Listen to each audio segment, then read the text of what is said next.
Hello, ladies and gentlemen. How are you doing? Hope you're feeling well. Hope you're feeling great. Hope you are feeling really good this um on this Thursday evening. How you doing? Hope you're having a good old nice week. Anyway, it's time to get into the lounge, and oh Lord, this shambolic, more shambolic than anything I've seen in a while. This is the whole issue of Marvel's Blade. It's amazing how this Blade pretty much helped start the whole superhero thing. I mean, after Batman completely the Batman series pratfalled itself and everything else, it was a combination of Blade, Spider-Man, and X-Men that actually made superheroes really cool and everything else. And I think Blade don't really get that much shine because it was that Blade, and Wesley Snipes and all that good stuff. He was, the glue. He was that charisma and such. And I know it fell off at the Blade Trinity, and honestly, they really wanted to just replace him, which more often than not, that is pretty stupid because he was the main star. But yeah, Blade, they've been trying to get this thing together for so long. So long. And now, here we are. Here we are. Ladies and gentlemen, here we are at the at this huge, and I mean huge news here the last couple days that Marvel's Blade lost another director. This is the second director.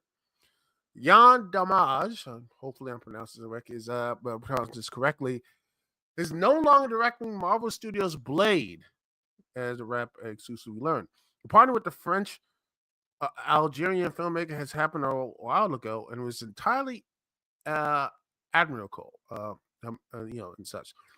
Demange, best known today for directing the acclaimed series Lovecraft Country and Top Boy, was the second director to part the project after replacing Bassem Tariq. Marvel veteran writer Eric Pearson, who most recently worked on the Fantastic Four, is currently working on the Blade script.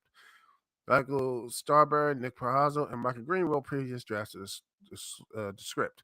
Mahershala Ali, who, let me see how old this man is, because I think he's a little bit on the old side. Let me just see how old is he is. Because this movie, remember, was announced in 2019, and now he is 50 years old. He is 50 years old, ladies and gentlemen. Let's see, for some a little bit of fun, I want to see how old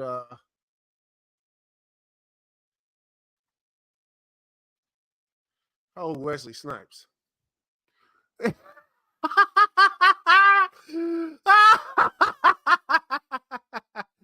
Oh Lord. Guess I'm gonna share this right here.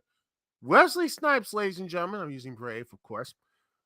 Wesley Snipes is 61 years old. Oh my goodness. They could have just started Blade again. They could have just done that originally and stuff. Good Lord. Shambolic. Shambolic, ladies and gentlemen. This is a shambolic production. At this point, just recast Blade as someone who's younger. Because, good Lord, I mean, are you going to have all these longer, how these movies are? He's going to be at best, he's going to be in his mid 60s by the time they get to the third or fourth one now. So, yeah.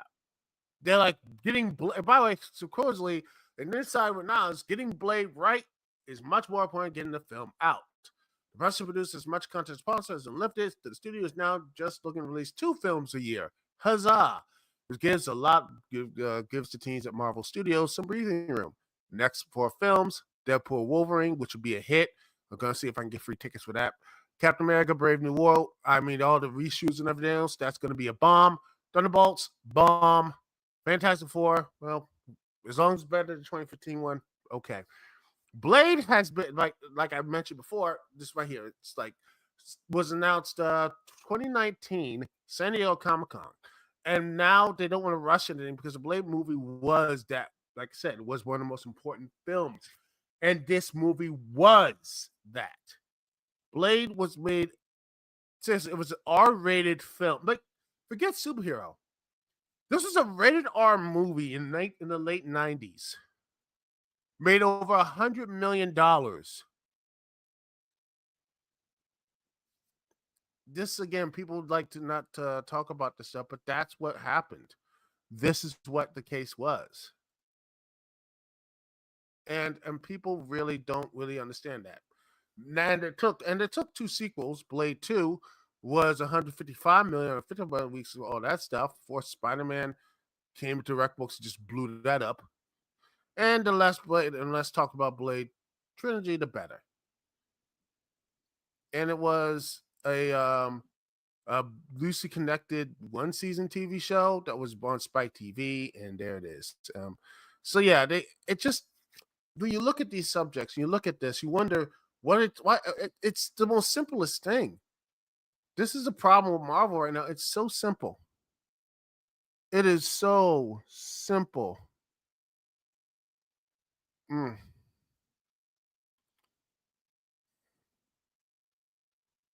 You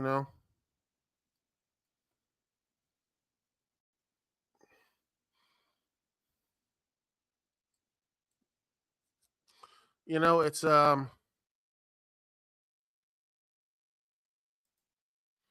it's just that this movie was supposed to be so easy. It's supposed to be. Oh, by the way, I look at TNA and everything else. I think they just killed someone again. I think they just and oh dear, they killed a person. Jesus, I don't know who they did, but they didn't get killed him. See, TNA just kills everybody. But yeah, back to the point. You know,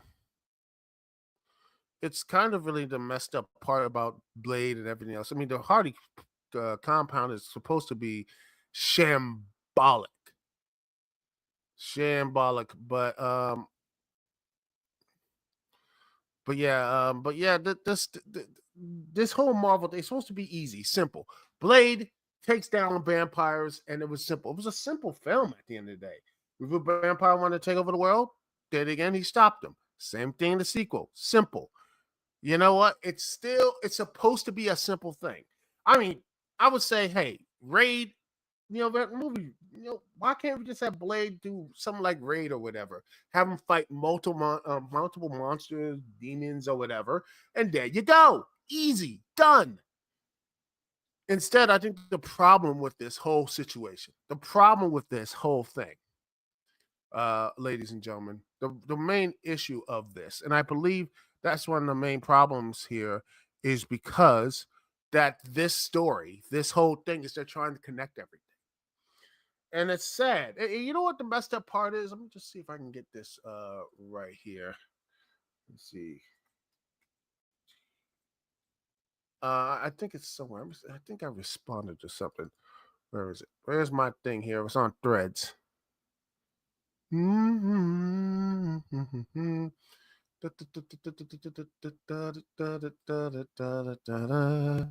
Let's see. Where is the Threads? There we are. There's my responses.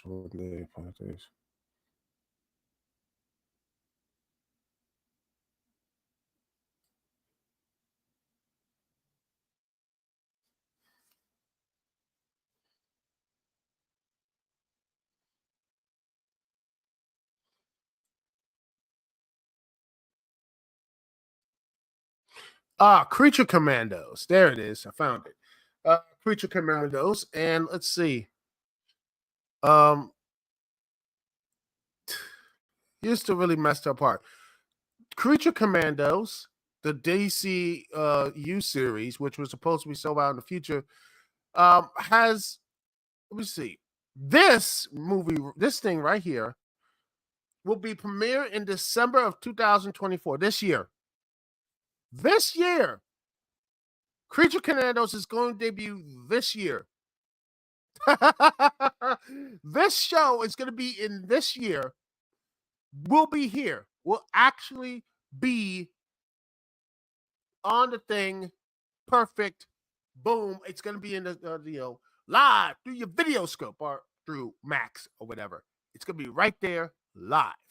And where is Blade? Well, where's Blade? Well, they just lost. Blade lost their director, their second director, and it's still in production. Shambolic. I keep saying it because it's true. Because this is the most simplest movie out there. It's probably going to cost less money to get this thing done than most of the Marvel stuff they put out there. I mean, we seem to forget the last real Marvel big movie was the Marvels, and that thing completely flopped. And how much money they lost because of that. I mean, this is supposed to be a really simple. This could have been like again, 50 million again, right here. It was a $45 million budget, and it made over 100. The original one made 131 million. And the second one, the sequel, $55 million budget, $155 million. Hell, Blade Trinity, $62 million, made $132 million. I mean, these were all made. The Blade movies, the Blade movies were made under $100 million. First one made for you could have made. I honestly think if they were good and actually knew what they were doing, this movie should have been already complete in the can years ago. In fact, this could have been right after their whole, Eternals and all this. I mean, I think the problem is they're trying to fit in all this other stuff. They try to fit in the Eternals and that stuff here. The Black Knight. They're gonna try to fit in all the vampire stuff, which is the vampire stuff happening in the comics right now with Miles Morales as a vampire, and I think Sorcerer Supreme is a vampire. All that stuff and everything trying to get there. They're trying. That's in the comics. They're trying to do something like that probably in the movie. I honestly wish that they could have. I wish they could have just started this as a TV series or just did that. I mean, they still own the rights. I mean, Blade honestly should have been. It's an easy thing.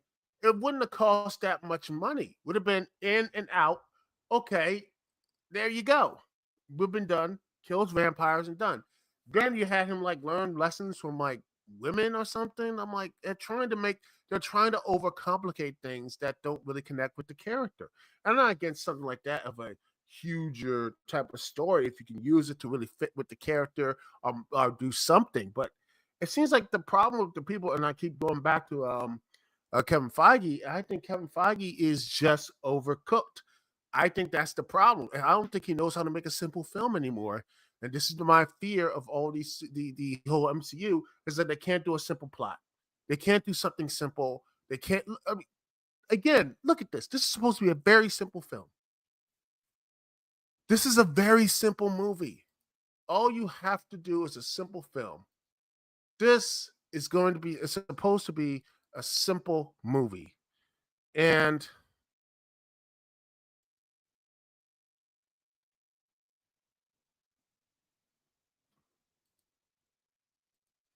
oh gosh, oh Lord, just on this. Welcome to OVO. Oh my gosh, they actually have an OVO. Oh gosh, don't tell me this is not their Twitter thing. Please don't tell me. Please don't tell me. October's very OVO actually has a kids line. Oh Lord, Jesus. I should stop looking at Twitter. I shouldn't watch this Twitter stuff. It's just.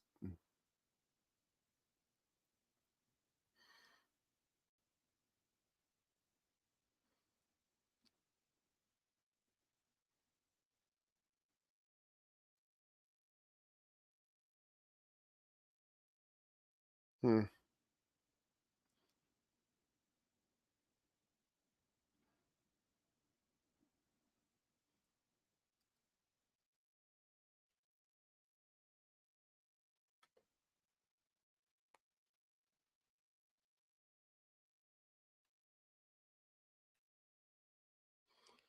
But like I said, this right here is a shambolic thing, and I'll keep repeating myself because there's nothing else really to. Um, what else can you say about a franchise that Marvel has just really become overbloated? And I wish that that wasn't the case, but I do want this movie to be good, but I don't think they know what to do with a simple film. When's the last time Marvel had a good simple movie that is actually self-contained that you don't need to watch anything? When's the last film you can sit there and say a Marvel film without needing to watch multiple stuff, including TV shows or anything else that has to connect to everything? When's the last time we had that?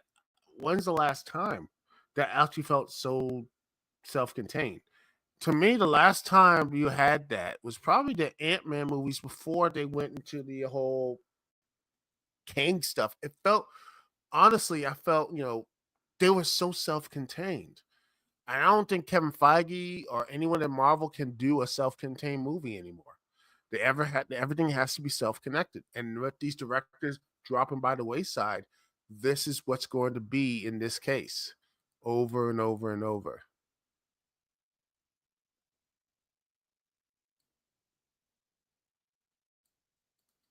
So, yeah. And I want to hear what your comments about this is. I want to hear what your comments, um, about this. I want to hear what you have to say about this. You know, live, chat, or you can use it as in the comment section when I split this off to the videos and everything else. You know, because I want to hear what your thoughts about this and why is this happening, and what do you think? What do you think that Marvel? You know, do you think that Marvel can actually make a self-contained film? Can Marvel even do that anymore? Because if Marvel can't make a self-contained film um, at this late date, if they can't make a self-contained movie, what else? What hope do you have, ladies and gentlemen? What hope do you have for the next couple of Marvel movies and such? I mean, you know what? Scratch that. The only films you really felt that were self-contained was the Guardians of the Galaxy movies. Yeah, all the Guardians, you can watch the Guardians of the Galaxy films and have no connection to anything, and it's just so much fun. It's such easier to get into. And I'm hopeful that that can be brought into the DC model as well. And now with all this big stuff, and when the X-Men come in, you got the X-Men going to come in, then you got the Fantastic Four, and they're all going to try to mesh, and it's not going to work well. I don't think it's going to work well, and it's going to make everyone feel like, oh gosh, it's going to be just a huge, big pile, just a convoluted mess, a convoluted, long mess, and uh, I don't see how Marvel can get themselves out of it. They need to start doing, and I say this again, Marvel needs to basically start doing the single, something that's not connective. And I think when I mean and you notice by the way, um Deadpool and Wolverine, you know, it seems like it's not probably the least connected one to the MCU at all. But that's just my thing. Anyway, we're gonna take a small little break here. And when we return, ladies and gentlemen, we were talking about a Nintendo Direct. Oh man, the Nintendo Direct, the rumors and all this stuff. What are we gonna see? Are we gonna see the Switch 2? Are we doing all this type of stuff? Well, yeah, you know, that's what is going to happen. Anyway, we'll be right back. You know, right back right after this little break here, listening live here on the Dukect Lounge. Thank you so much for watching. Thanks for being here. We'll be right back. Oh, by the way, click like if you like this thing, subscribe, all this stuff here, because you have not only this lovable live stream here, you also get video games as well. So, like, subscribe, all that good stuff. We're right back right after this.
And we're back, ladies and gentlemen. Thank you so much for being here. As always, it is great to be here, as always, to make sure the people here, the love, the life, all that good stuff. Anyway, let's get into the Nintendo Direct now, shall we? Let's talk about it.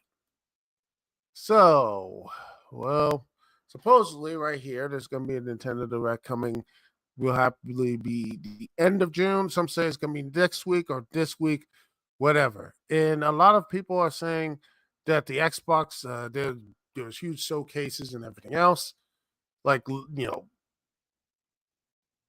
there's going to be one supposedly going to big one. Like, there was going to be one. Um, suppose it's going to be around the next week, supposedly. Let's see. Uh, Probably going to happen next week, supposedly. The earliest possible date, saying Nintendo is going to supposedly, the people are saying it looks like it might happen like this week or, next week. It could happen a week later. All that good stuff here. But yeah, since there's no E3, there's going to be, the Xbox Showcase, Ubisoft Showcase, Summer Game Fest, which is complete mid. Xbox showed pretty good, but it's kind of really, it shows hollow because of, well, them basically firing and destroying 4 studios and such, you know, for no reason. It's including Tango Gameworks saying, "Hey, they didn't make any money." Well, why did you stealth drop this huge important title, Hi-Fi Rush on Game Pass? How did you make any money? Of course, you're not going to make any money. It's the same problem with this whole streaming stuff, and you expect to make billions of dollars. Netflix don't make that much money on that stuff. It's just you know, yeah, and the streaming and such. I don't know how they make their billions of dollars, but it's not that. It's not that. So you should and honestly, it sucks because they were going to release it to like other stuff, but then it's just now canceled and the sequel is basically gone away and it sucks. I hate it. And now, you know, looking at the stuff for the Nintendo, what's going to be here? Me personally, from the next Nintendo Direct, I expect there's some stuff I see to be something interesting, something good. I expect it to be some. I think Metro Prime 4 will be released later this. I think they'll probably have an announcement on it, or they're gonna delay it to next year. Because I mean, hey, they already have Metroid Dread, so I think that's that calmed down the Metroid fanboys, and it didn't hurt because it was a fun game too. Um, let's see what else. I think they're gonna do. They're not gonna do anything Legend of Zelda-ish. I think they might show a little like "Thank y'all so much" and this, that, the other. Show them like an amiibo and talk about the masterworks and such. That's probably what's gonna happen. Um, I think they're gonna do some more. I think they're going to say, "Hey, remember Wind Waker? Remember Twilight Princess? We're gonna put them on the Switch." And that's what's going to be the big story there too. I think that's what's going to happen. And they're going to put those on the Switch. Probably some new Joy Cons as well. Some new 2D games. Maybe they'll announce saying that hey, we got the 3DS or something. They're going to somehow do that, and maybe finally announce Xenoblade Chronicles X on the Switch, or maybe they could say, you know what, Xenoblade Chronicles X is going to be on the Switch too. Maybe that will be it, or Xenoblade Chronicles 4, which is going to be a very interesting thing. You know,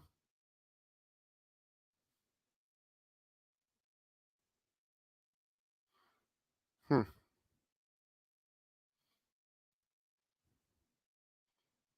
But yeah, that's what it is.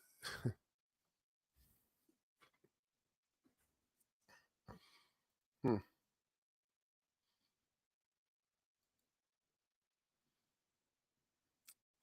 That's why I feel like there's going to be some more stuff here. But also, I wouldn't be surprised there might be a Dragon Ball game there. Maybe something to say like, cause hey, I think Fighter Z was still very popular. People like to play that, and I still saw people playing that. But yeah, I think that's going to be it. Um, I think there's going to be a little bit of that stuff as well.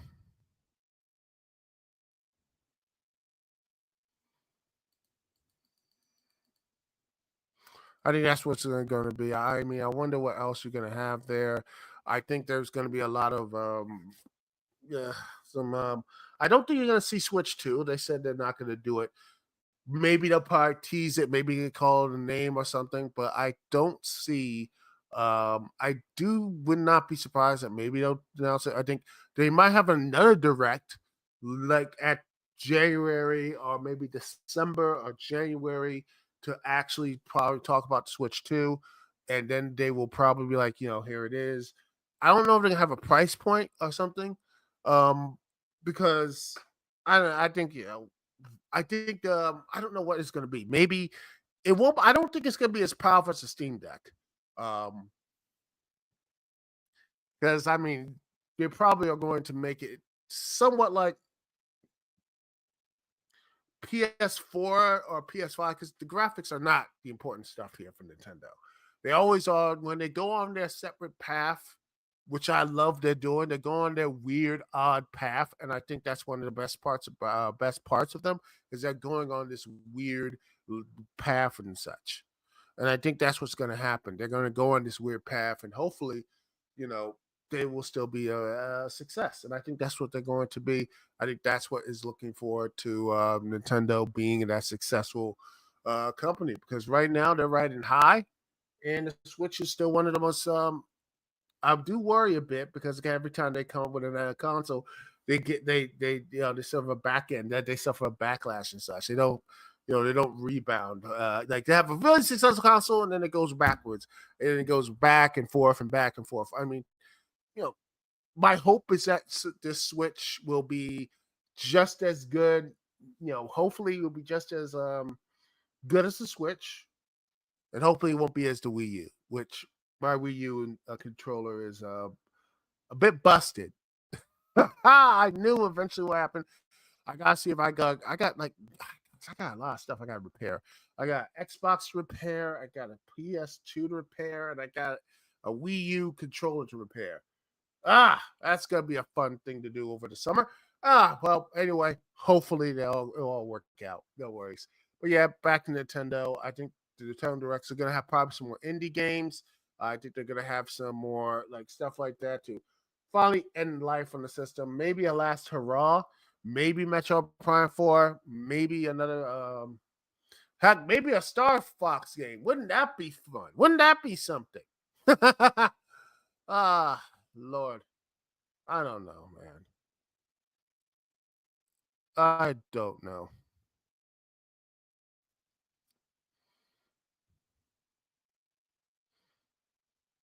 Mm.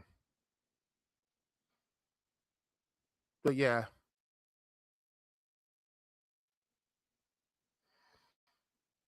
yeah, I think it is. That's just me. Um, that's why I feel like that's going to be it. Anyway, I'm gonna take a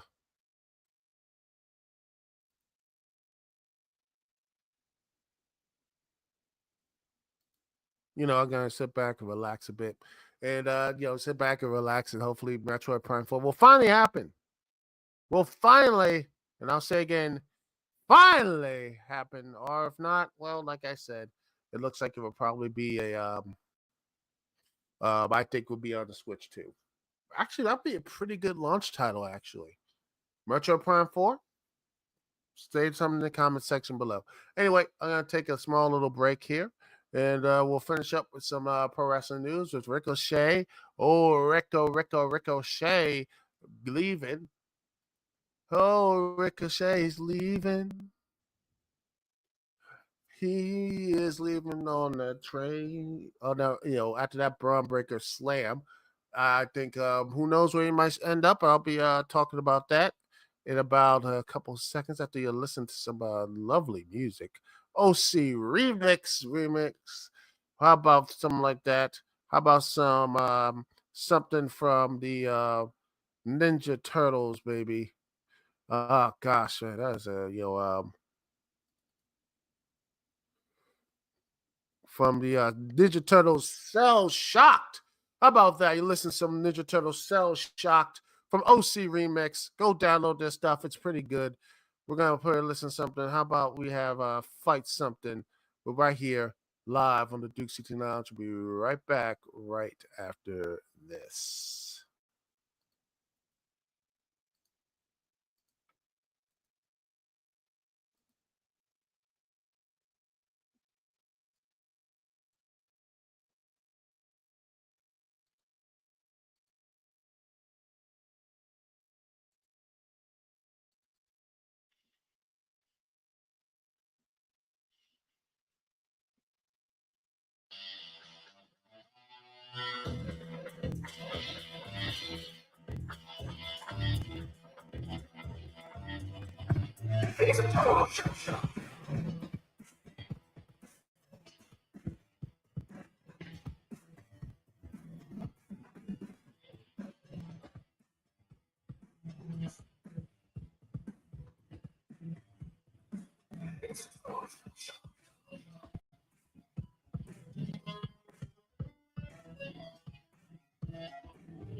And we are back, ladies and gentlemen, boys and girls, children of all ages. This is me, Dukect. How you doing? Hope you're feeling good. Hope you're feeling great. Let us now talk about old Ricochet. Ricochet. You say his name more times than he actually. You say his name more than once. Braun Breaker will come and spear him again. So chat or whatever. Say his name multiple times, and Braun Breaker will kill him again. But anyway, Ricochet. Recently, according to many outlets, has not want to re-sign with WWE, which is interesting. And they've written him off, which is I would say good and bravo. I don't know why they didn't do it with their other main stars. Like again, Drew McIntyre before he was re-signed. You had Seth Rollins, the Becky Lynch, who is still not re-signed, by the way, and Chad Gable, who is on like a paying on appearance deal. And now we have Ricochet. Basically, his contract ends like in July, I believe, July, and he could just move on and everything else. Me, I honestly say this: what are you doing, WWE? I hate the fact that WWE is just doing this long, they just couldn't sign that. Why aren't they signing their main star? Why are they waiting for this so long? Why are we waiting? Why is WWE doing, you know, all this other stuff? So, hmm,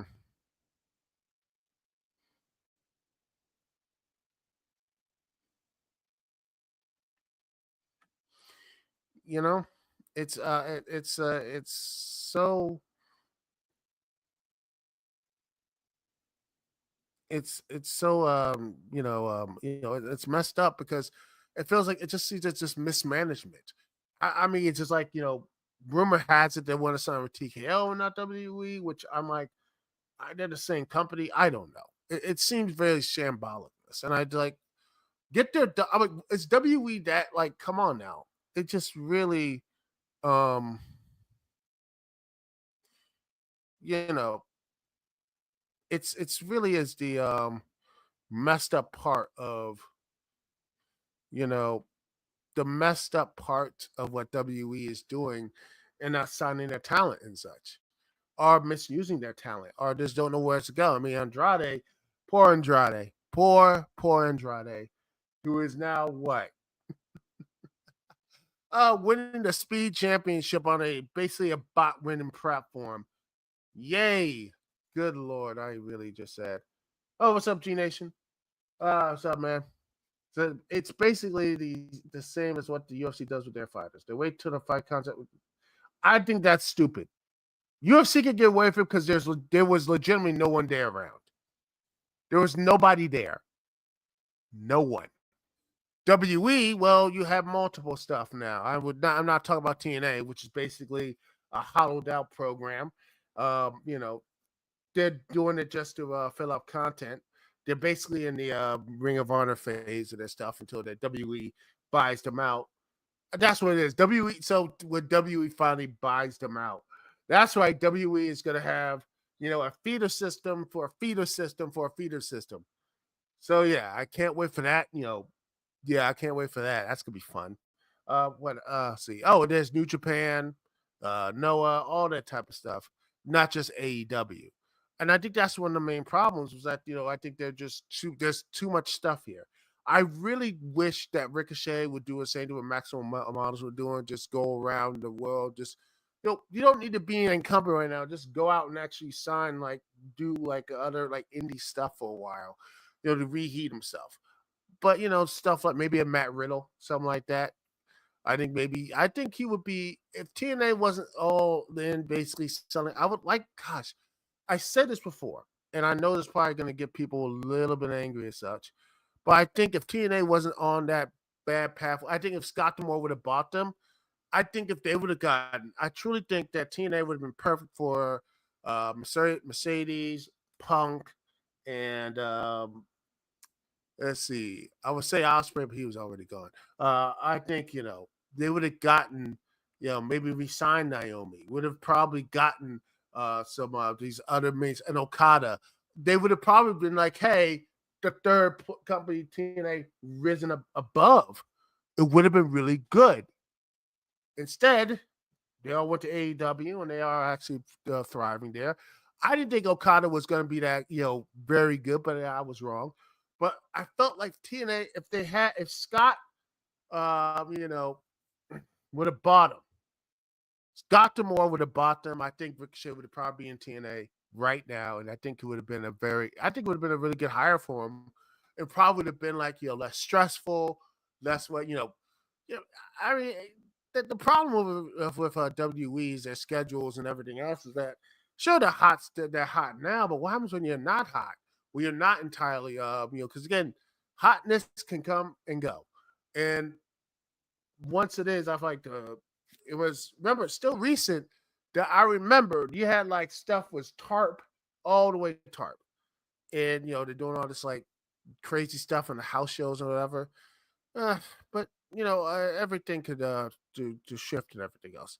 But what I mean to say is that WWE, you know, they just overwork their guys. They overwork them, and I wish they could just sit back and just say maybe we should have less stuff. Less would be great for them, and then build like, hey, you don't need to do like 10 million house shows or whatever, like in the '80s. But yeah, just like make them feel important, make them feel like, hey, hey, we're having U.S. champion Ricochet or U.S. champion, I don't know, instead of Logan Paul, maybe Solo Sokoa or whatever, and build them up there. That's what I think they should be doing, is to build up their stars instead of just focusing on the outsiders, the outside people and everything else. Build them up, stuff up, because Logan Paul might be there for a while, but he ain't gonna be there forever. You understand what I'm saying? And but yeah, I think when you have that type of issues there's no way to really fit all these people in the cards. You get like Carlito just farting around at this point. I don't know why Carlito's there. It's nice that he has a job, but you're like, eh, you know, what is Lashley doing other than wasting away? What is he doing? The Street Profits are just spinning their wheels. Um, God, they're, Chase U. What's their point? They've been in NXT and they haven't done anything. At this point, they should just be gone. There's a lot of talent in WWE that should just leave, same as AEW. I mean, there's some people I don't think should stay in AEW. I think they're just like bloated, and there's like some people who need to get, shit off and get off the pot. I mean, yeah, I think Reba Rebel might be leaving. She was in NXT. I think there's going to be. I think Britt Baker's going to come back. She's going to find. I think Saraya. I think she should leave. I mean the whole Outcast thing should leave. I'm done with that. So I'm done with that. So you could just and some guys there too. I think Max Caster and Billy Gunn. I want Anthony Bowen to be in that. I want Anthony Bowen to be champion. I think he has. He could just really start being in that world champion picture. You know. Um, there's other people right now in AEW that should be. There's some stuff right there that should be. You know, they have to cut the fat a bit. You know what I'm saying? They need to start trimming and then being more focused, being more right there. And I think that's the thing of AEW. They need to do that stuff as well. WE needs to do that as well. Hell, honestly, WE should have been doing that years ago. And then when they did, people were hating them. But I'm like, they had to because the roster got too big and bloated. Same day, the WE and AEW, like that, the rosters are a little too fat. And there needs to be there are some people on that roster that should not be there. But yeah, I think that Hunter and Tony don't want to lose faith. I don't think they don't want to be the guys who basically like, oh, do I want to push this guy in? And they start really looking good, like the Maxwell models. And like, oh, see, y'all fumbled the bag. And then, that happens. It happens. Move on. And I think that's why, some of these things should happen and some of these shouldn't. And I think that's one of the main issues with Ricochet, who, quite honestly, if you want to just stay, instead of this Willie won't he do this stuff, release them. Just say, screw it. If you want the 90 days, time, take it. Whatever, or not take 90 days, just go. Start cutting. Ricochet, he should be leaving. Ricky Starks, I think he should have gone. Gosh, man, if they had trades like in pro wrestling had trades like in sports, this stuff will not be an issue. Well, there will still be issues, but you can just trade them back and forth. You wouldn't have to worry. They wouldn't have to worry about this.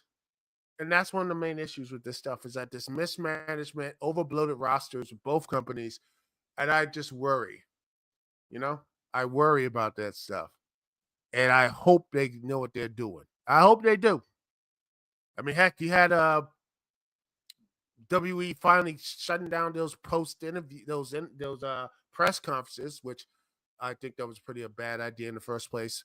But now no one can ask tough questions, so that's a thing because the old Paul Levesque, old Papa Hunter can't even do good PR.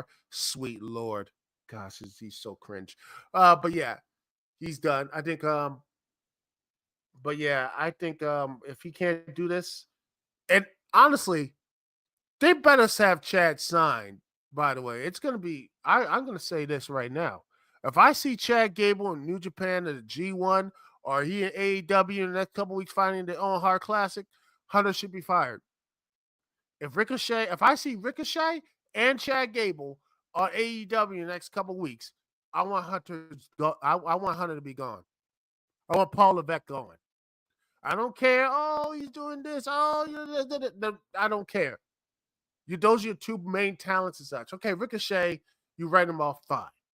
But Chad Gable has been doing this Alpha Academy. You've been talking to, the Creed brothers.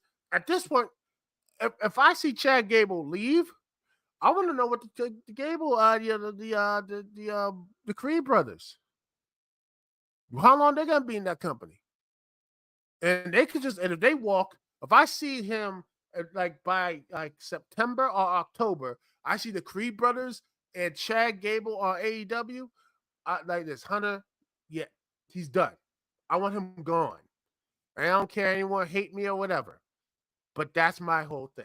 They better fix this problem because again, I see that coming. And by the way, Ricochet is probably going to AEW. All right, this is just going to be a long swerve and seeing he's going to be in TNA. But hey, it's going to be very interesting. It's going to be a fun time. It will be fun. Hopefully. Maybe. Possibly. But you never know. Anyway, that's it for me. Dukect.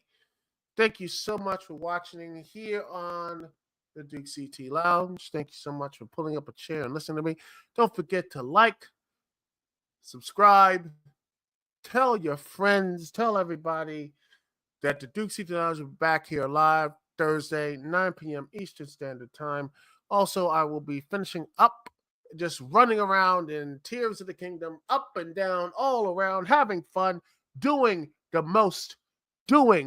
best I can to make sure that the game and everything else, because I'm having such a fun time. Anyway, thank you so much for watching. Peace and love. I will see y'all when I see y'all later.